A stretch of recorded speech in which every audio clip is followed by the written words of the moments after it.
About 3 years ago, only a couple of months after we got together, me and my boyfriend were planning to move out together and had been viewing one bedroom flats. We had some pretty bad luck and only managed to find one that had any potential, but it was in a converted house and not in a block. The upstairs had been separated from the downstairs, with the hallway being made into a small porch and one set of steps leading upstairs and the other to the ground floor, which is where the landlord lived. We had accepted the flat before meeting the landlord, and it's something that I deeply regret to this day. When we did meet him, he was always away while we were viewing the flat. I can only say that the first impressions of a person matter a lot. This whole gut feeling thing is real and I should have followed it.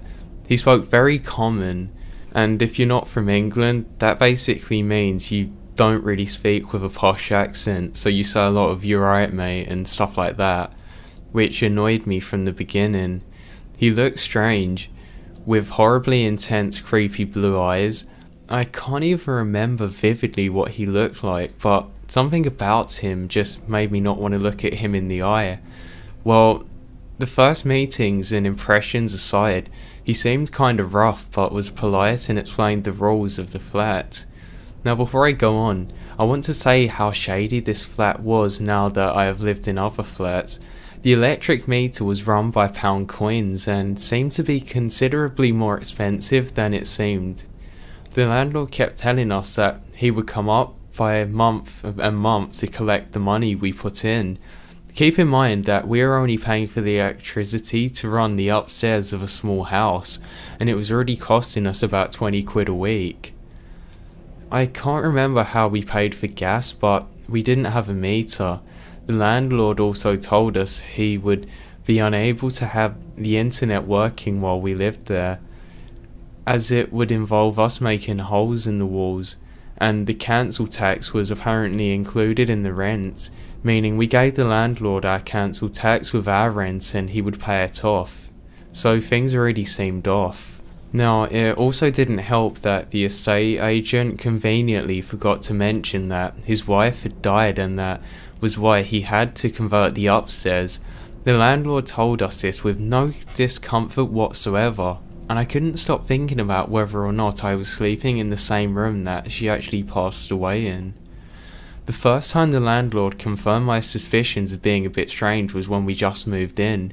He told us he had left a sofa in the living room so we could do what we wanted with it, throw it, keep it or sell it. So my parents, needing a temporary sofa, offered to take it off our hands. When my dad and boyfriend were helping put it in the back of his car, the landlord had been gardening, and he started freaking out, saying that it was an anniversary present. A sofa? Okay. And then, rather than telling my dad and boyfriend to leave it in the garden for him to find somewhere to put it, he ordered them to carry it round to his garden. Horribly embarrassed, my dad and boyfriend did as he asked.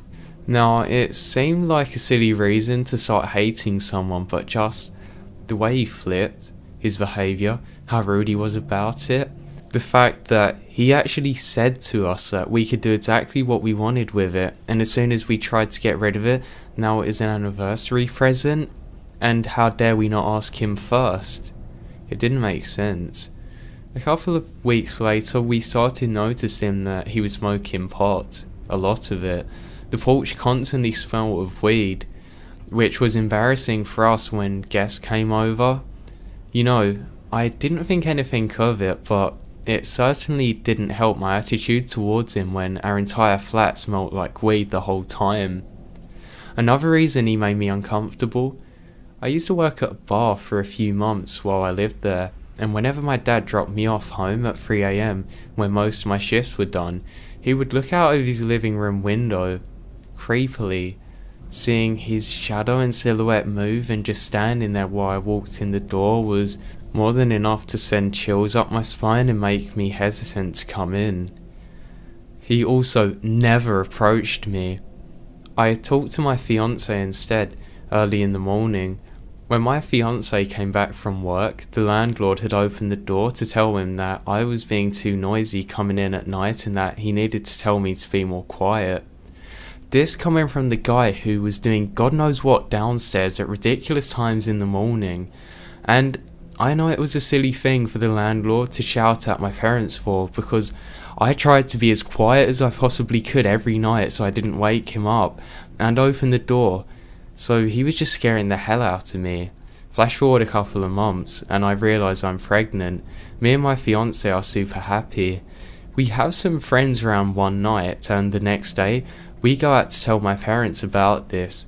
Now, before I go on, I would say that me and my fiance smoked inside on the odd occasion because we couldn't be bothered to go out.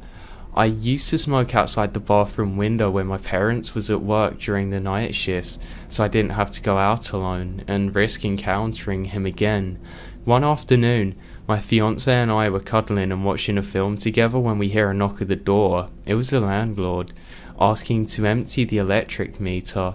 Strange, considering he'd only emptied it a week ago, but I couldn't tell my partner since I hid whatever the landlord came in for because of how uncomfortable he made me feel. I'm sitting in the living room with the door closed. It was a bit of a mess, and I then heard the landlord and my fiance making small talk, but the landlord doesn't put his ladder up to get to the electric meter. Instead, I hear him starting to walk around the flat. His voice is very irritated and angry, and my fiance trying to stay polite and formal. I get up and stand near the door and hear better. Apparently, my fiance tells me later that the landlord had decided to go for a sudden inspection of the flat. He'd walked directly into the bathroom and pointed at a cigarette ash on the windowsill. Not even hesitating or looking anywhere else, he then walks directly into the kitchen and points up the washing up that we had. Then, going on about how that he's not judgmental about the way we'd live, but he'd been there for days according to him. Before he got the chance to go on any further, I opened the living room door with our contract in hand and shouted at him, reading the part that said he wasn't allowed to enter or inspect the flat without 2 weeks' notice at least. He then said with the biggest grin on his face that technically my boyfriend had let him in so it didn't count. We argued for a bit until we blurred out, "When was you gonna tell me you were pregnant?" Now, I will always remember the deadly silence that followed after that, only broken by me. I asked him how he knew I was. He told me he heard us talking about it. I told him that we hadn't spoke about it anywhere that he might have heard us in case he decided to evict us, knowing we'd be moving out to find a 2-bedroom because of it eventually. He then told us he knew because of my Facebook. My privacy settings on Facebook were set to absolute max. My fiance didn't allow anyone who wasn't a friend to see his account either. I told the landlord this, who then changed his story again and said that a friend told him. This 40-year-old man, whom had no visitors in for 6 months, who had been living there, had a friend? After that, we got him to leave and sat down together, freaked out. Even more so by the fact that we realised that he hadn't even emptied the electric meter before he left, so that he had never been there for that reason, though he said so in the first place. I didn't say anything, even though I knew after that the landlord had been coming in when we weren't there. My partner admitted a few minutes later that the landlord must have been coming in when he wasn't there. He knew where the ashtray was on the windowsill straight away. The bathroom window was never open much when I did smoke since it was restricted by a child lock. Another thing is that I also never smoked it during the day, only at stupid times in the morning and barely smoking at all. How had he known where the washing up had been, and how would he have known it had been there for days? More importantly, how did he know I was pregnant? We figured out a way he might have known. At your first midwife appointment, you're given books and letters, put inside a folder to bring to other appointments. This sat on my desk in the living room, though the only thing that wouldn't have made sense is that he hadn't entered that room during his inspection. Maybe he'd gone through it. We searched for cameras in the smoke alarm and other various places in the flat, but the landlord had done the construction work himself, so We had no way of knowing about any recording hardware without breaking the place apart. We wasn't able to move out or do anything we wanted until our contract allowed us to. I'd lived there for a few months in the early stages of pregnancy, above a man who was either entering our flat when we were not there or recording us at the very least. We had enough evidence in our minds, but nothing solid enough to go to the police. I kept a key in the door every night so he wouldn't be able to use it just in case. Closer to the termination date of our contract, we wrote official letters to the estate agency explaining our circumstance, and wrote one official letter to the landlord, posted it through his letterbox. Now the funny thing, he hadn't even confronted us about it. He didn't tell us that we were making stories up or lying, he just ignored it and didn't even answer to us. We had eventually managed to get out of the flat and move into a different place, which was also just as bad and had its own problems, to be honest. But you just want to know what's the most messed up part?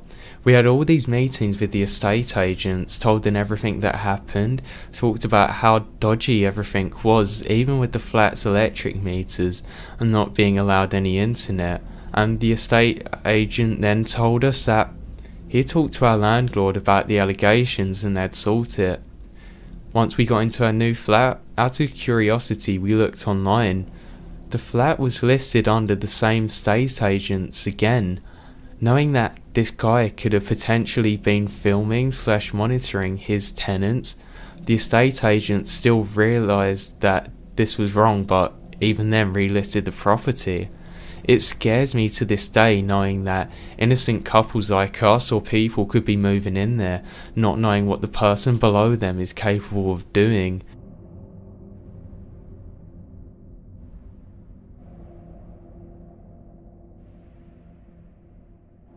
So, this started happening to me when I was 14 or 15. We always ordered from the same Chinese food place. My girlfriend and I maybe do this once or twice a week because we love Chinese food. We always had the same delivery guy. Being young naive girls, we were overly friendly, appreciative for the delivery man who brought our favourite food. One day, it was just me and one of my girl's friends and we ordered.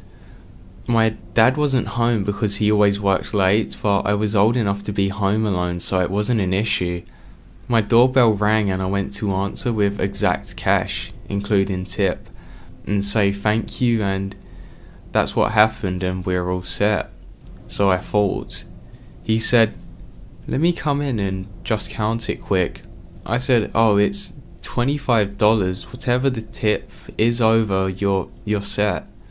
And he kinda walked towards the door, getting closer as if he was just gonna walk in. Luckily, my dad walked in through the back door right at that second and asked whether the car was the delivery guy's, and the man just left at the second he saw my dad. We didn't say anything because we were scared my dad would go mad at us.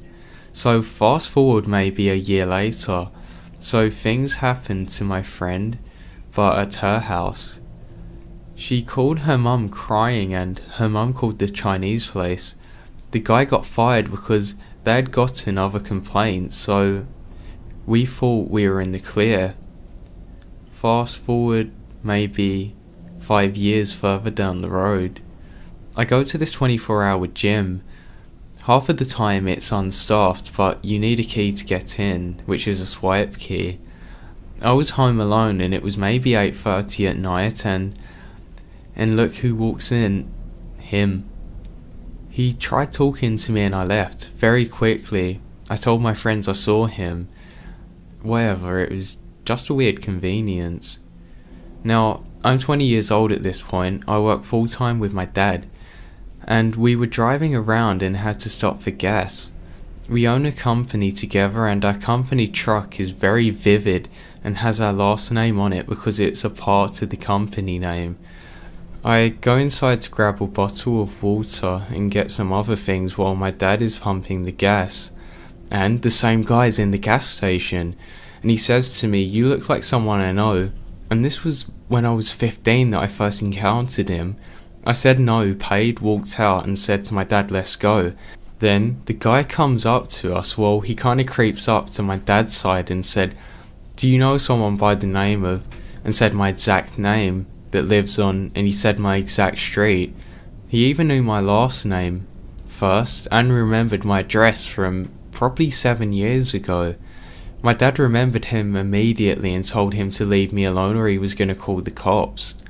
We didn't know his name or who he was, so it was just a threat to hopefully get him to stop being creepy to me. I never would have told this to anybody, but how would he have got my last name? I can only guess he knew it from me paying for a credit card or stalking, who knows. Then 2 years later, I am 24 now, almost 25. I went to the grocery store early, at like 7 AM early. I couldn't sleep and just wanted to get some errands out of the way on a Saturday. I grabbed my stuff and went to the checkout on one of the 3 to 4 lanes that were open. The store was dead. I was like, sweet, I'll be in and out. And guess who walks up to pay right behind me at the register with all the others open? The same delivery man. That was my last encounter to date. I'll keep you updated, but I'm starting to get more and more worried. It's one thing having a stalker for a few months, but a few years? I don't know what to think anymore.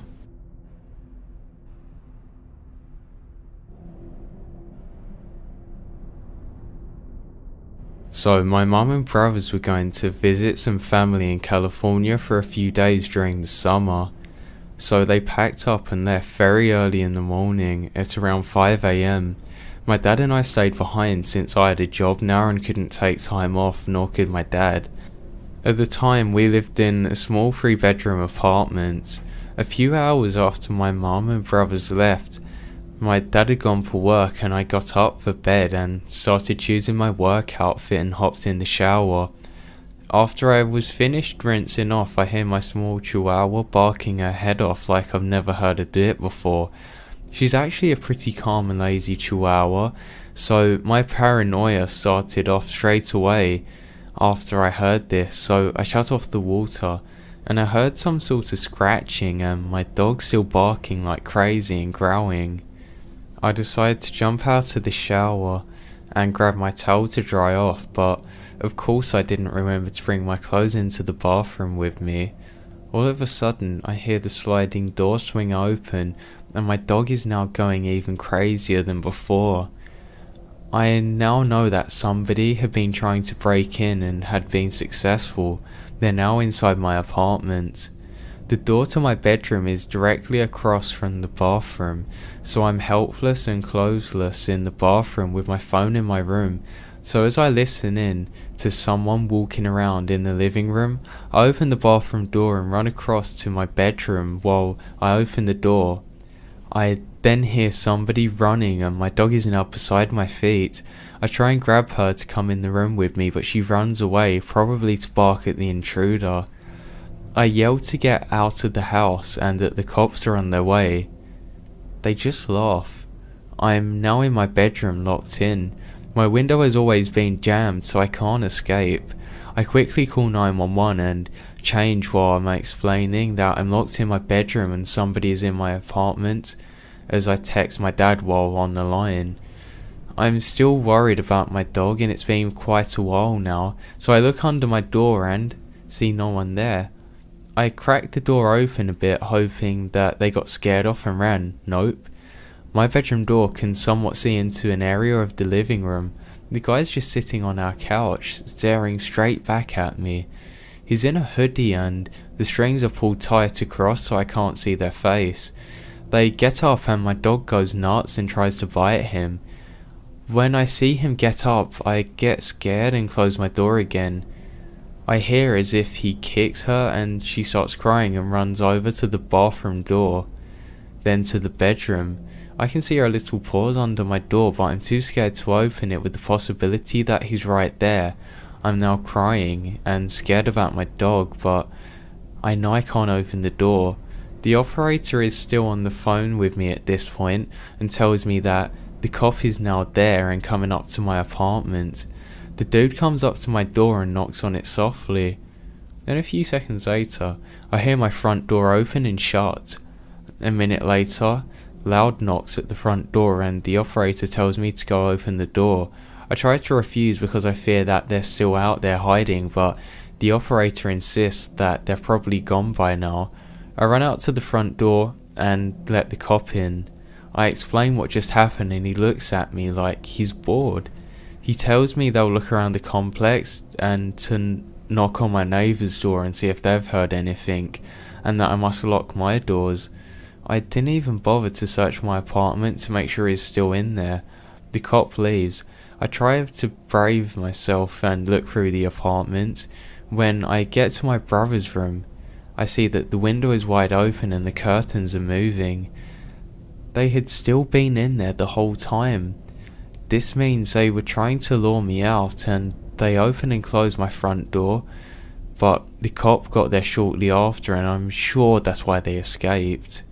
I tell my dad everything and he gets there shortly, and after he's mad that the law enforcement didn't do anything. By the way, the cop never come back. My dad installed a bunch of locks everywhere, and while he's there, I get ready for work. As I walk out of my front door to go to my car, my neighbour upstairs is standing at the top of the stairs and stares at me, and I realise then that it was him. He stares at me the whole time I'm walking and even smiles. He even had the same hoodie on. I had texted my dad to let him know it was him. Don't know what happened, but my dad is a scary guy. My dog was fine after it, and about a week later they moved out and I never heard from them again.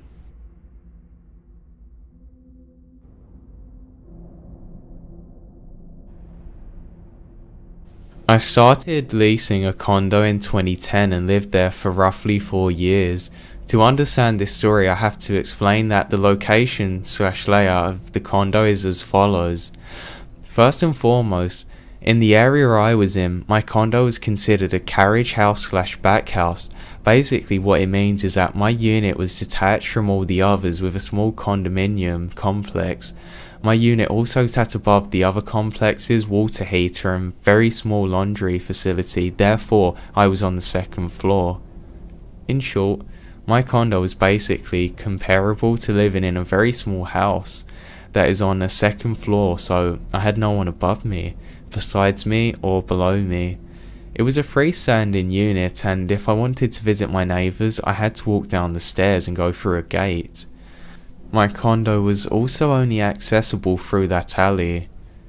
So now I've got that out of the way, onto the story. I'd been living in this condo for about 2 years when this occurred and never experienced anything remotely similar prior or after this event. One night I go outside to my little landing to smoke a cigarette. I know it's bad for me, but anyway. It's a night time, therefore it's dark outside, but our alley is pretty lit up so I can see everything pretty well. I was just on my phone leaning over the railing looking down into the alley. I saw a youngish guy walking down the alley near my unit, no big deal.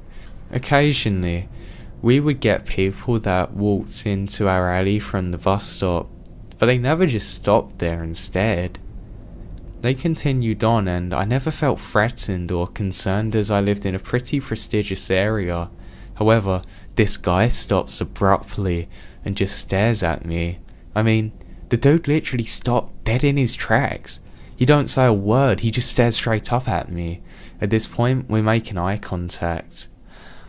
I can't explain why or how I felt the way I did when we made eye contact to this day, but I never felt the same emotions that come over me that time, and I could just sense evil no less than 10 feet away.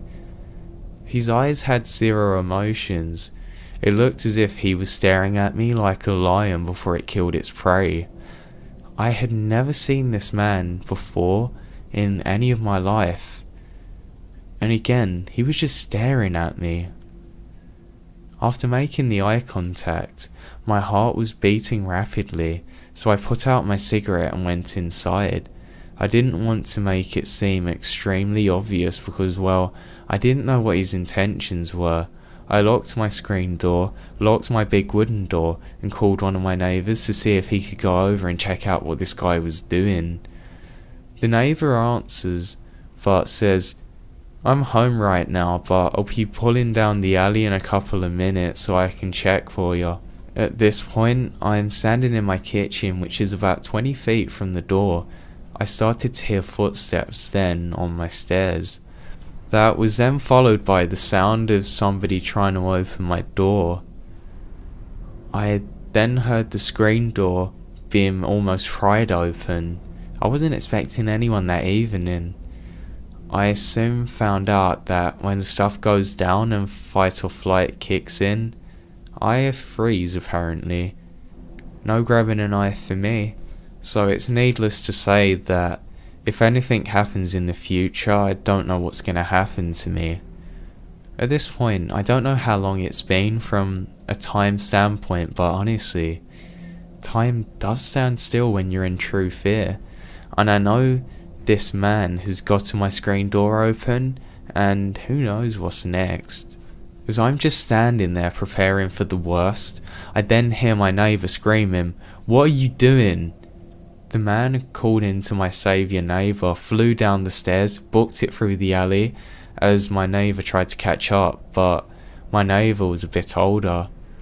I don't know what he was going to do or what could have happened that evening had my neighbour not come to me, but I am honestly so very lucky that he was already on his way back home.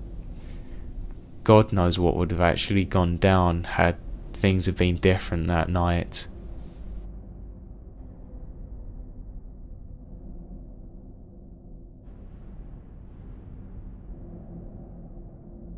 What I'm all about to tell you happened a while back when I was around 13 or 14. I just made myself a Facebook account and I had a huge crush on this guy who used to be my neighbour, and he had just moved out of my street. I was super sad that I wouldn't see him again until a beautiful surprise one night. Opening my Facebook account with a friend's request from him. My heart was racing, I was ecstatic. We started talking a bit, but nothing really interesting or attention seeking for me to develop. But one night we started a convo as we usually would. Then it got really scary. All of a sudden he started claiming he wasn't my crush, that he had hacked this account and knows a lot about me, my entire name, which wasn't written on my Facebook profile. I'd put a weird half-cut version of it. It wasn't easy to guess what the real one would be. I spoke to my crush about how we used to be neighbours and how he moved out of my old street and said the name. Now, this creep began threatening me on how he would come get me at my house because I was young and beautiful and his wife is getting old. As a 13 or 14-year-old, I was completely freaked out and shaking on my desk chair, staring at this conversation. Now, at one point, I thought maybe my crush was just messing with me, as he did have this low-key weird personality. I asked him, and he sent me a picture of himself that was clearly taken within seconds, as it was a blurry, nasty picture. On the picture was an ugly old wrinkly 40 or 50-year-old skinny man looking like he'd been taking crack. I was out of my mind, panicking. My mother had warned me previously on how I shouldn't be making a social media account at this age, but I was so stubborn I didn't listen. Now I was scared. I didn't want to tell my mother because she would be dead mad at me. It was around 1 AM at night, so I didn't know what to do. I ended up just blocking the account and going to bed, trying to move on, telling myself that he was probably just trying to scare me off. I was wrong. About an hour later I received a phone call on my cell phone from an unknown number. I picked it up. It was that man. "I told you I knew about you. Let's talk." I hung up at this point. I was so done with it. I went into a full panic attack. I woke up my mother and told her everything. She asked me to print out the conversations and I did. She then told me that she would take care of this when the morning comes. So, the next day I went to school, and my mum was working from home that day. When I come back that evening, my mum told me that the creep rang our door around lunchtime, insisting a couple of times on the bell and knocking on the glass window door. My mother called the police immediately. She took the plate number of his van as he left it turned on the right in front of my house, while he was trying so hard to get an answer from all of his knocking and ringing. It had turned out that he was a wanted sex offender.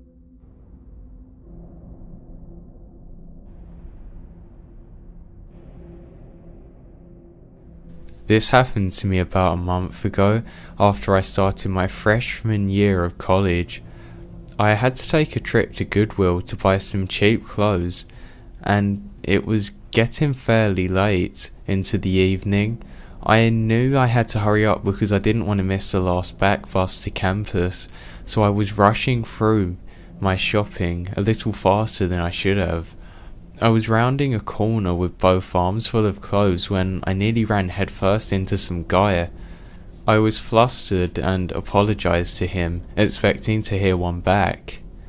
I mean, we ran into each other. I would kind of expect an apology from the guy too.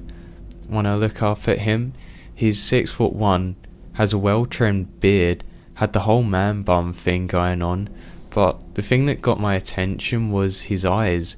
They were bright blue and very wide. I don't think I saw him blink once.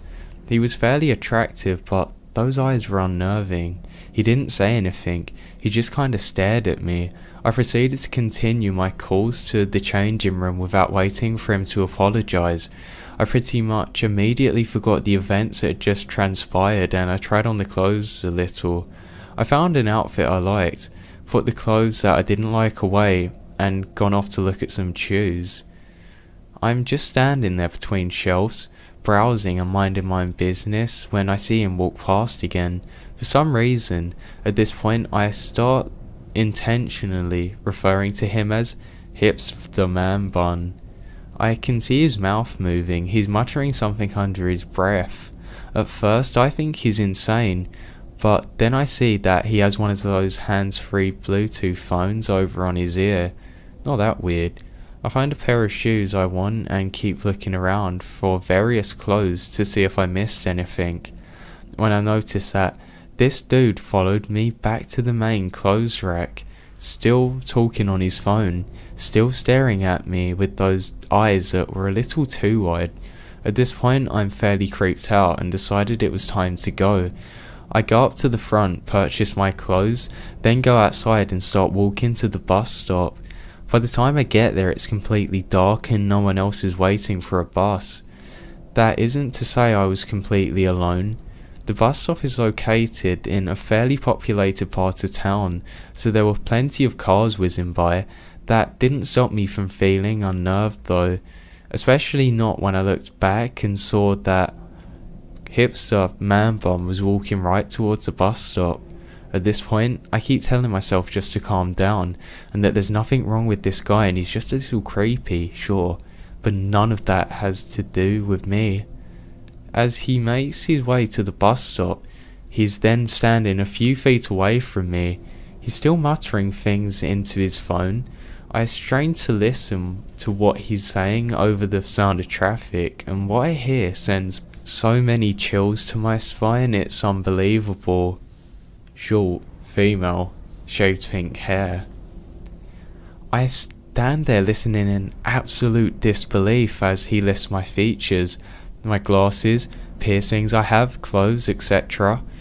I'm thoroughly terrified now. My hands are gripping the Goodwill bag so tightly that it feels that the handles are gonna rip. We stand there for a good 15 or 20 minutes before the bus arrives. Me shaking like a leaf. Him continually describing me to whoever was on the other end of the call. By the time the bus pulls up, I have to resist myself from forcing the doors open. I quickly scramble into the nearly empty vehicle, and I almost expect him to come lumbering in after me. But he didn't. He stayed there, standing at the bus stop, eyes still locked on me even after the doors were shut. Through the glass, I could still see his lips moving. I knew that he was still talking about me. It was just weird. Whoever it was on the phone, he just wouldn't stop.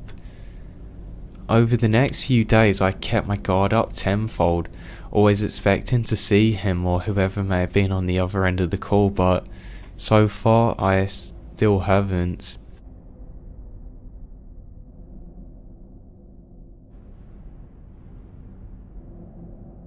First of all, I am a young woman barely big enough to walk my dog. If this escalated at all, I would have no idea what I would have done or what would have happened. I'm not easily frightened, but this scared the life out of me. It actually happened to me last night and I have no idea if it will happen again, but I figured that it was so bizarre that people just needed to know.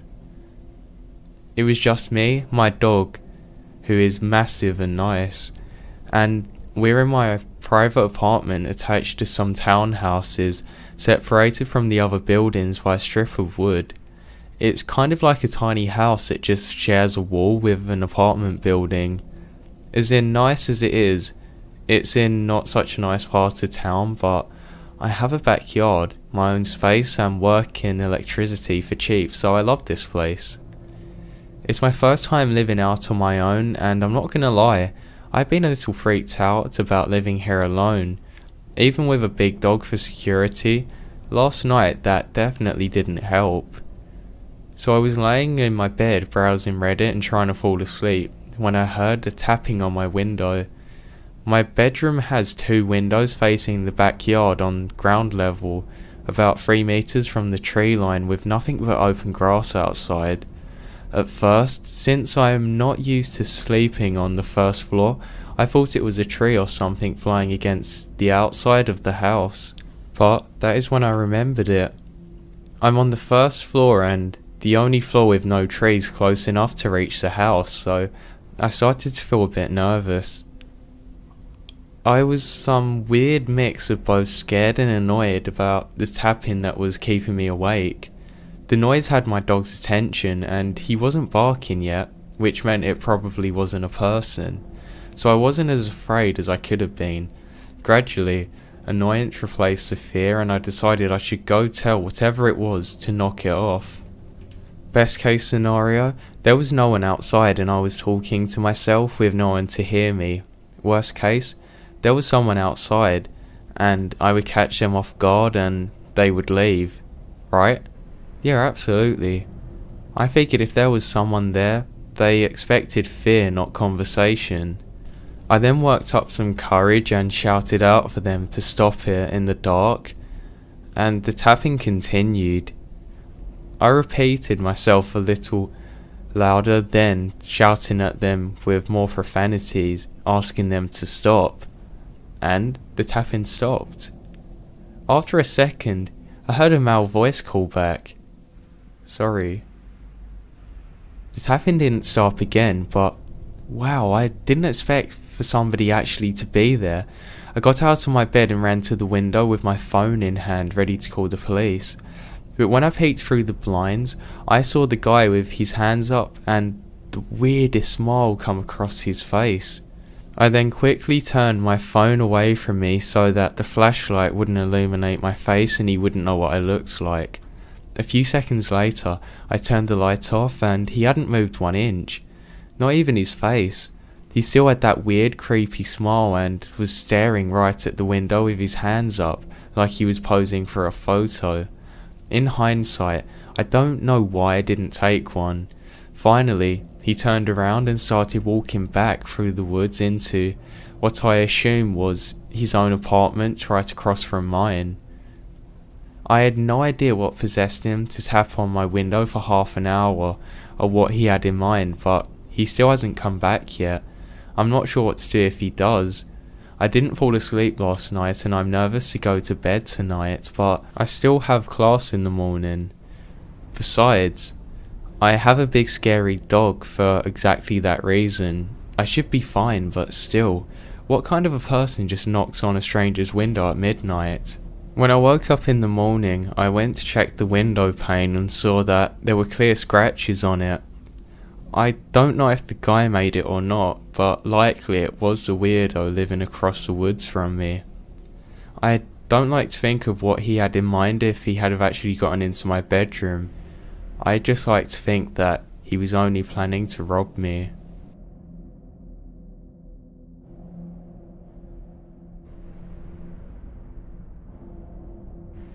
My friends and I decided to go to a little brewery in a nice part of town, sipping beers and playing some card games. Nothing crazy.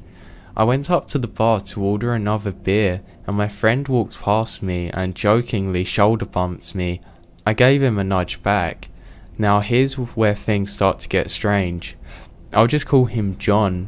He was a male in his late 30s, tall and looked very average except for his eyes, which looked almost dead. And he saw what happened and approached. John said, "Why did you do that?" Me, "Oh, that? He's just my friend. We're just messing around." John, "Oh, are you gonna do anything about it?" Me, "Obviously joking. Oh, don't you worry, I'm gonna kill him later." John, "Can you tell me it in a poem?" Me, "Now, I don't remember exactly what I said, but I actually word vomited something out after realizing he was being deadly serious." John, he said this in a very deadpan voice. "Oh, I respect that." And he extended his hands for a handshake. Now I could tell this guy was really loony, but it was like meh, so I shook his hand. Let me tell you, this guy had an iron grip, like scary strong. He held on to my hand for a little too long, so I wriggled my hamstring and decided that maybe I should just get his name, just as a precaution in case anything went down. Me, "So friend, what's your name?" And John did an inaudible, incoherent mumble. I tried again and got nothing, so I just smiled and walked back to my table. Then the hairs on the back of my neck were a little tingly, but I figured I was just paranoid. Once I got back to my table, I saw out of my peripheral vision that he was still watching me. I decided to tell my friends about this interaction, but they brushed it off as nothing, so again, they just went with the idea that it doesn't matter. A little later, there was a break in our game, so a couple of us decided to drain the main vein. My friend and I were walking past the bar to the bathroom in the back, and sure enough, John stepped directly in front of me and insisted that I shook his hand again. So like an idiot, that's exactly what I did. I tried to make small talk during this creepy handshake, but again, the dude just mumbled something. But by this point, my friend had already went to the bathroom and was just exiting. As he walked by, he heard me say something along the lines of, "Alright, you're hurting my hand now, I have to go pee, so I'm going to go." He started to walk back to the bathroom as soon as I get my hands free, so instead I just walked back to my table because I don't want to be near him. My friends were now aware of him and we were all equally creeped out. So then, 10 minutes go by. I really had to use the bathroom now, seeing as I've been holding it in. I told my friends this and one of them jokingly said, "Watch out, he might be waiting for you in there." A little light clicked on my brain and we looked around the room. He wasn't there. We were sitting by the only exit and he definitely didn't go through it because we would have seen him, so now I was freaking out. I then asked if one of my friends could go with me to the bathroom. Now, this is a random note, but there are only 2 unisex bathrooms meant for one person each. So I walked to the closer one. The light was off with the door slightly ajar. I then hesitated a little but decided to nudge it open a few feet and didn't see anything inside. Just darkness with a vague silhouette of the bathroom fixtures. Nothing felt off, it was just weird. I then turned to my friend. "Dude, I don't know, it just feels off." My friend stared, saying nothing. I don't know what he said because out of my peripheral vision, my nightmare happens. The door opens and he's standing there in the dark, in the doorway, alone, just staring at me with the creepiest smile that I've ever seen. Just to paint you a picture of how creepy this guy was, he was standing alone in the bathroom with the lights off, just waiting in there for over 10 minutes for me to walk in. According to my friends who were watching this from across the room, my reaction was just to yell out, "Oh no." I then proceeded to beeline straight back to them, shouting out no. I wish I could say that we confronted him or called the cops, but honestly, I was just too freaked out. We just grabbed our coats and got out of there. Who knows what he would have done if I had went in there alone, or if another person did. Luckily, I don't have the answer to that. All I can say is that I'm glad that I never had to be the one to find out.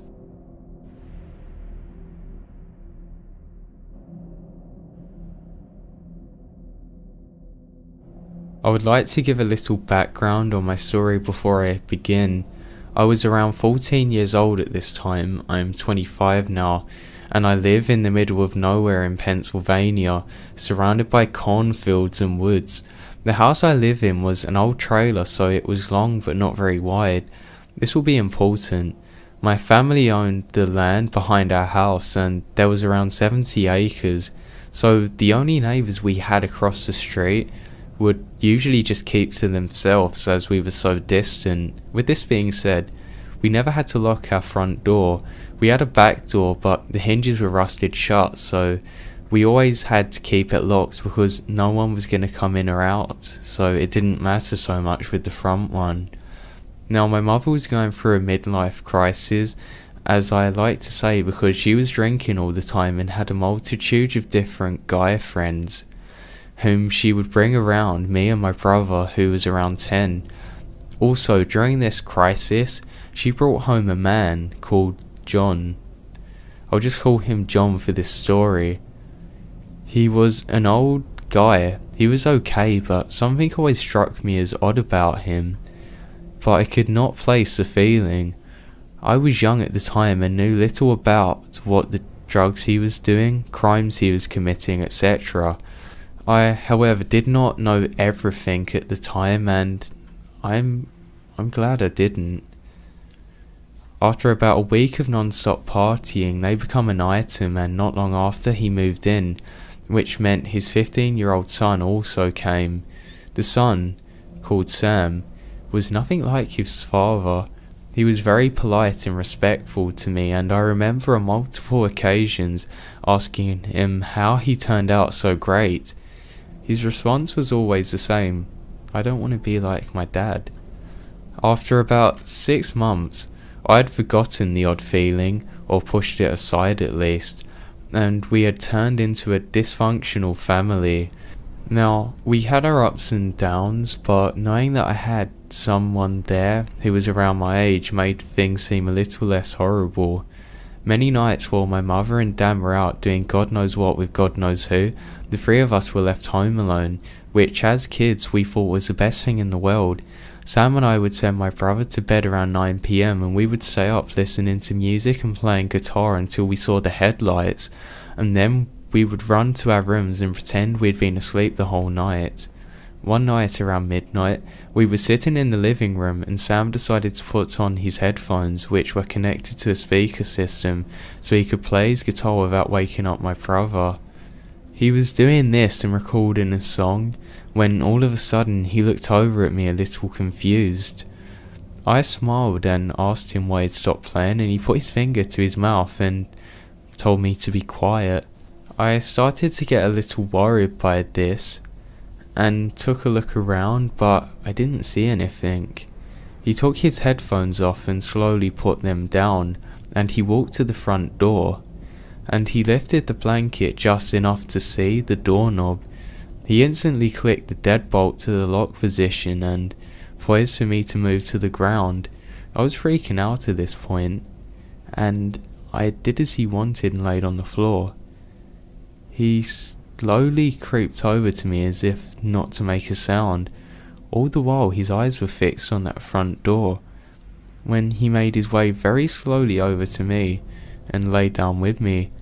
I had my berry to the corner of my arms and was silently sobbing. Every time I looked up, he would shake his head and said no, and I started crying again. We laid there like this until like 3 a.m. when we saw the headlights coming from the kitchen window, and I looked up and sighed and asked if we were okay now. He looked at me and said yes. I felt like I could breathe again, but there was still this knot in the bottom of my stomach because I had no clue what had just happened. He got up and unlocked the door, but he stopped when he got to the speakers. I watched as he turned off the record button. He walked me to my room and told me he would explain what happened in the morning because he did not want to get caught out of bed. I had then laid in my room and listened to my mother and Dan laughing in the kitchen and slurring their words. They had fought for a bit, and then I decided to go to bed, and then there was silence. It hit me like a ton of bricks and I started to sob. At some point I had shed my last tear and fell into a nightmare. Around 6 a.m, I jolted up from my bed and was completely drenched in sweat. I had no memory of my dream, but I knew it was nothing compared to what I was about to find out when I faced Sam. As soon as my feet hit the floor, I bolted to my door. I needed to know. I had to know why we had spent 3 hours in utter silence and fear. As soon as I swung the door open, I saw Sam standing by my door. His eyes were bloodshot and he looked as if he had aged 5 years. "You okay?" were the first words that come out of my mouth, and he shook his head back and forth, and I instantly remembered why he looked the way he did. I need to know why. He cut me off and spoke in a heavy voice and said, "Come with me." And he grabbed my arm and pulled me down the hallway towards the living room door and sat me in front of the speakers. He gestured to put on the headphones and I took a deep breath and did. He pushed play and all of a sudden I could hear the guitar playing in my ears. I was blankly staring in front of him, trying to figure out what I was supposed to hear. Sam turned another knob and the playing got louder, and in the middle of a chord ending I could hear a rattling sound. The sound was not something you hear all the time, but it was a sound that I could immediately place. It was the sound of the door being jiggled. My eyes widened and my heart felt like it was going to jump out of my chest. I heard my voice come through the speakers asking why he stopped playing. Then I heard another voice. It was deep and almost demonic, saying, "Let's try the front door." I heard footsteps fade away and then a click, which I knew was Sam deadbolting the front door. There were sounds of us moving around and then silence, then footsteps again. I could hear them climbing the stairs and then moving the doorknob ever so slightly. I could hear crying in the background, which is why I think I did not hear the doorknob moving. After about 10 seconds, I heard the same dark voice. "We will come back when they're home. We don't have a choice now. Let's move." I felt tears running down my face as I heard this. I ripped off the headphones and told Sam that we had to tell my mum and dad. He agreed and we ran to their bedroom and opened the door. I was screaming to wake them up, and Sam said he would walk over and tell his dad that we needed to talk to him. When they finally got out of bed, we looked at them and told them to listen to the recording. I watched as they both got a look of pure terror across their faces, and then his dad reached up and hit some button and told us not to tell anyone. I had later found out that day that Sam's dad had erased the recording. We sat down in a family meeting later that day and discussed a code word that we would use if somebody ever broke into the house. I remembered begging them to call the cops, but every time I mentioned it, they would yell at me and tell me not to say a word to anyone, so I decided to keep my mouth shut. I still don't know why we were not allowed to call the cops. The only thing I can figure is that his dad was big into drugs and didn't want the cops coming round. But when I think of it, maybe there was an even more darker or more twisted meaning to all of this. Also, every time I ask my mother about it, she instantly shuts it down. So I don't think I'll ever know why the real reason was that we could never call the cops, or if it actually was something even worse. I just don't like to think about it.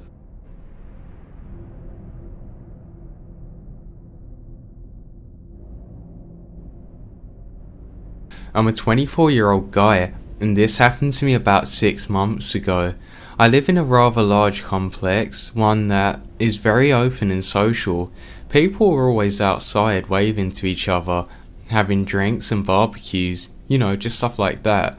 It's a safe place, with people looking out for each other all the time, and if anything happens, everybody knows. Anyway, I live in a higher part of the building, very close to the roof. In fact, there's a door near my place next to some stairs that actually leads up to it, so it isn't that hard to get up there. I've personally only ever been up there once before, and after this, I don't plan on doing it again. So it was about 8 at night. I was on my computer checking my emails as well as just relaxing and browsing different sites. Well, at that moment, my internet decides to stop working. Now, this is pretty common as I use the building's Wi-Fi, and it does this at certain points. Normally, this would be okay, but I was reading 3 very important emails and I wasn't even able to check the other 2 because I hadn't even opened them yet, so that meant they didn't even load. So I decided to head outside, around to another building at a friend's house, who I know. They're really nice about letting me use their internet when these things happen. So I'm getting up to leave my place and I get out into the hallway when I hear a thump above me on the roof. At that moment, it didn't really surprise me. I didn't see anything, so I just brushed it off as a random person who fell or something like that. So I continue walking. A few minutes later, I'm nearing my friend's building as I hear a nearby bush snake. I'm getting a little weirded out at this point, but I dismiss it as just a cat or a lizard moving around in the bush and just keep walking. I arrive at my friend's place and sit down on the curb near the entrance. I then pull out my phone, unlock it and go to my emails, and continue where I left off. A few minutes into reading it, I hear another rattle, like at my building, only now it's here. It's getting increasingly loud and I'm also getting an increasingly bad feeling about this, but I tell myself that it's nothing. About 5 minutes later, I look up at the roof and get startled for a minute. There's a guy peering down at me, crouching. I figured that he's just enjoying the view of the place and just happened to be looking down for a moment. I shine the light from my phone at him. Now I can make out his features. He's wearing tattered pants, a black hoodie and a mask. One of those white ones that you buy at a party store. Only it's got a really large smiley face drew on it. Now this creeped the hell out of me, but again, I give myself an excuse to brush it off.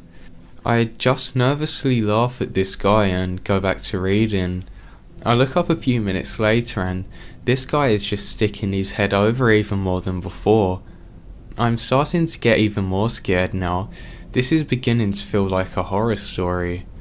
It was just me and this guy out there, and I really didn't know what he wanted, so I decided to get up and I walked back to my place. I get back with no trouble and start to laugh by the time I get there, thinking about how silly I was. This guy was probably just some prankster trying to scare me or something. So now I'm in a good mood, walking to the entrance, and I look up and I immediately feel all my good mood drain away. The same guy is there, only now he's on my roof, in the same creepy manner, staring down at me. I figured he must have run over when I left or gotten on top of the roof before I got there. So now I'm just standing there, frozen for a moment, and this guy tilts his head as if he's wondering what's wrong. I quickly head inside and just try and forget about it, going to my place and locking the door. My internet is working now anyway. So later on that night, I decided to try and go to sleep and forget about all of this. I lay in my bed for a while, then finally I start to get sleepy and shut my eyes. A little while later I hear tapping on my window near my balcony, so I get up to investigate the noise. I go to the balcony's glass door, pull it back and the curtains, and I immediately scream. This guy, who I called the roof man for obvious reasons, is hanging from the roof, staring at me upside down.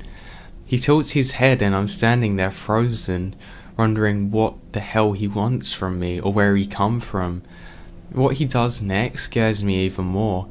He then decides to climb down, get onto my balcony, knocks on my glass door like he wants me to let him in, which I don't comply. He starts banging lightly, then this escalates until he rams into the glass at full force, cracking it. By this time, I'm scrambling up and unlocking my door to get out of there. I open the door and go out quickly as I hear the glass shatter. I shut the door and run down the hallway like I've never ran before, banging on my neighbour's door. I hear my neighbour come up to answer and I look back at my place down the hall and see my door open and the roof man peeks out. At this moment, my neighbour answers and looks at me, worried. I point down the hall and he looks at the man. The roof man is just standing there, staring at us. Suddenly, he breaks into a sprint, running at us crazy fast.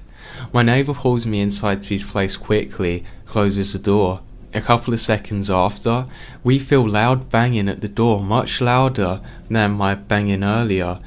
We look out the peephole to see and he's relentlessly ramming at the door. The door holds up though.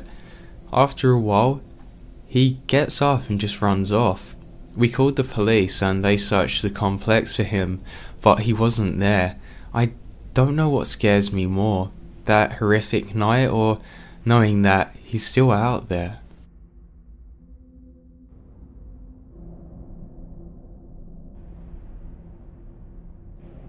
So this happened in early July, and it still creeps me out a bit today. I'm a soldier and I live in the barracks on base. I'm not married and can't afford my own place. For security reasons, I will not name the base or its location. It's pretty quiet still around here aside from the common parties that happen during the weekends. So this event was surprising to me. Additionally, I work the night shift 4 days a week from 2 to midnight, so it is even quieter on most days when I return to my room. This night, however, was on the 4th of July weekend. Now, the military gets a 4-day weekend on federal holidays, so the common area was a bit louder on Thursday night, my last workday for the week. To give you a better idea of the layout, the barracks is separated into 4 3-story buildings that share a large concrete common area. Since we obviously aren't allowed to smoke in our rooms, the common area has 2 designated smoking areas on either side. These are what we call the pits. The pits each consist of a picnic table, a grill, and a large trash bin covered by a block that covers out the rain. The pits are the site of most of the parties that occur during the weekends. Well, mainly the ones furthest from my building, when I get out of work early. So, it was about 10 when I got to the barracks and made my way to my own room. As per usual on nights that don't have work days following them, there was a party at the pit furthest from my building. Most of the guys were outside that there. However, there was one person at my building's pit. Originally, I assumed he was just out there to smoke and wasn't up for partying. What was strange, however, was that he hadn't lit a cigarette or a vape. He wasn't even on his phone. He just sat there, dressed in blue jeans and a red hoodie with his hood up. It was the middle of July, and we're in the south, so this was a bit strange. But then again, the thing is, the barracks are pretty cold, so I'd assumed that he just stepped out to the warm. He sat up on the table with his arms in his front pockets and his head hanging, wanting to smoke. I stood at the opposite side of the table and lit a cigarette. The guy didn't speak or move the entire time. He just sat there, just staring into his lap blankly. I didn't think much of it. and just made my way to my room, changed, and just went on the internet for a while. It's important to note a few things here. Each room house consists of 2 soldiers, and the doors automatically lock when they're closed. The only people with the keys are the unit headquarters and the room's residents themselves. So this meant that in the event of somebody trying to get in, or if anybody had lost their keys, they would have to call to get someone to unlock it every time they needed to get back into their room until the key is replaced. Additionally, my room is located on the 2nd floor of the building and is a bit tucked away around the back, unlike the rest of the building, so there is next to no traffic outside my room.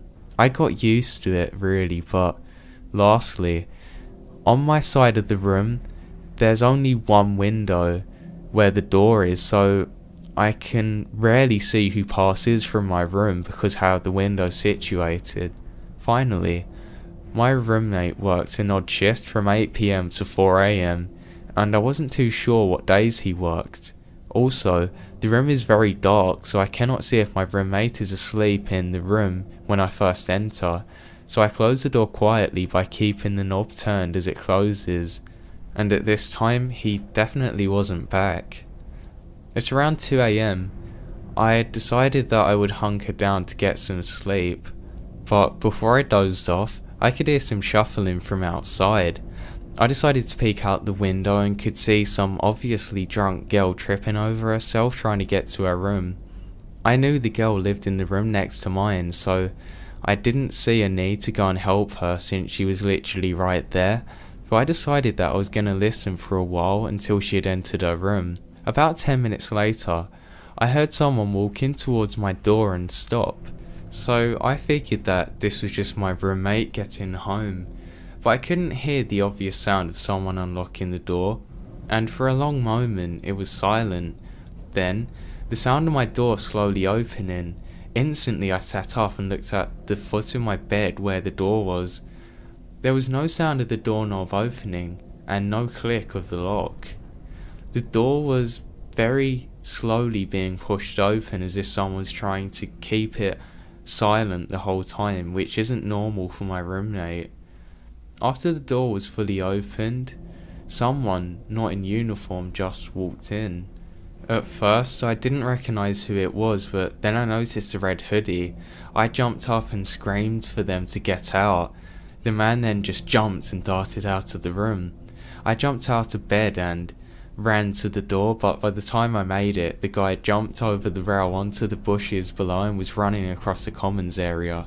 Immediately, I called the MPs and they arrived within minutes. A few of them did a search of the area while the rest made trips around the room to check that everyone was okay. The girl's room was next to mine and was also not closed. After some searching though, however, they eventually found the guy in the storage room of another room at the barracks building. A few weeks passed until I found out the whole story. Apparently, the guy wasn't even a soldier, but was an ex of the girl who lived next to me. Prior to that night, the ex didn't know what room she lived in, and he had attempted to follow her to her room for some time after she had finished partying. He knew she didn't have a roommate at the time, so he figured that he'd be able to prey on her without anyone noticing. I don't know how the guy got onto the base, but fortunately for the girl, and in my attempt to be quiet, I had accidentally not closed my door completely, so the guy mistook my room for hers. What's worse is that the girl had not closed her door whatsoever either, so the guy would have easily been able to just break into hers while she is extremely drunk and likely unconscious. While I'm fortunate that the girl was safe, I fear for what might have happened had I been asleep when that creep was in my room.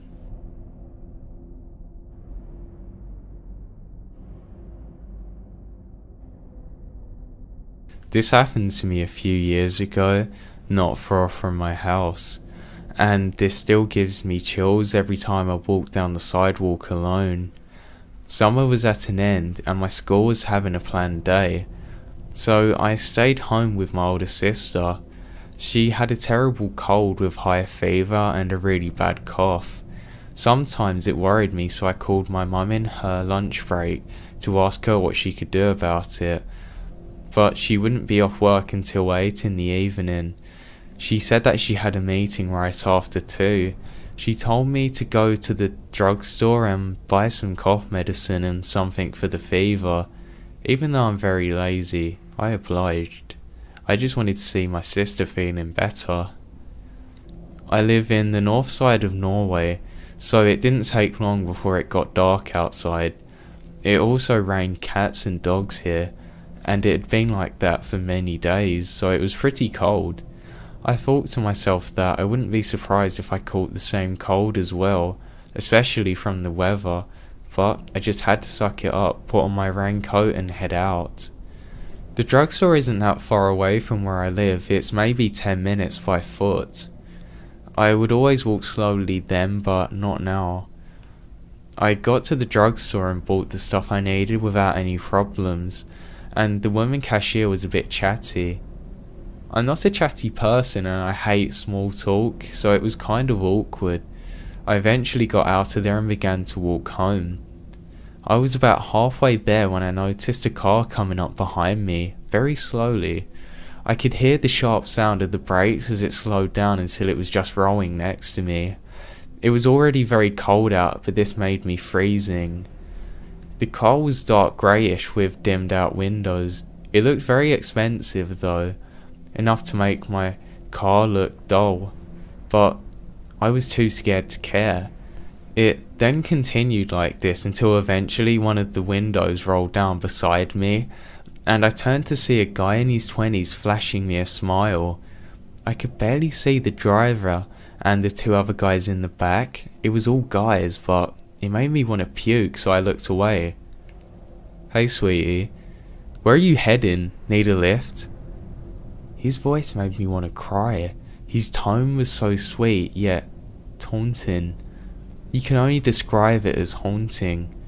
He wanted to hurt me, I just knew it. "What's in your bag?" he asked me. I could see his hand in my peripheral vision reaching out to the car and pointing at my bag. That's when I saw it. There was something shiny and very sharp in the driver's hand. I didn't even think, I just ran. There was a neighbourhood in the opposite side of the road, so I ran past the front of the car, over the road and into someone's back garden. It was a miracle that I didn't get hit, and that they were too shocked to speed up, but they soon snapped out of it. I could hear loud swearing in the background and the car stopped, and it slammed all the doors shut. I tucked my bag under my coat so it wouldn't make such a loud sound as I kept running. I didn't think of knocking at any houses because I knew they would get to me before anybody could open it. I ran zigzags between the houses trying to lose them out of sight and looking for somewhere to hide. And I found somewhere. It worked. I couldn't see them, but I knew they were still after me. I then spotted a huge bushy area at a ditch that was pretty steep. I hesitated for a second, but I just went for it. Slid down there like I was a pro, crawled inside the biggest, thickest bush I could find and waited. It didn't take long for them to show up, however. I could see their shoes as they paced around me. "You let her go," they said, as they stood right beside where I was hiding. I had to bite down on my coat to stop myself from screaming. How could you know that she was crazy enough to run like that? I recognized the voice. It was a voice that was talking to me in the car. "She's so fast for being that fat. Shut up, search over there." They then looked everywhere. They even searched through the bushes right next to me. I could barely breathe and my heart was beating so hard and fast, so I was afraid that they would literally hear it. But they then finally gave up on searching for me after what felt like an eternity, and I heard them cuss and yell out one more time before they left. I waited there, listening for probably an hour before getting out of my hiding spot and knocking on the first house I could. The couple living there was so kind that they let me stay there and wait for my mum to pick me up after I called her and explained everything. When we got home, my sister was waiting for us, angry that I took so long, and I just had to laugh. I never saw that car again, and I never called the police. Since this was Norway, this area is quiet. They couldn't do anything else than write a report in a file, then just right away. They needed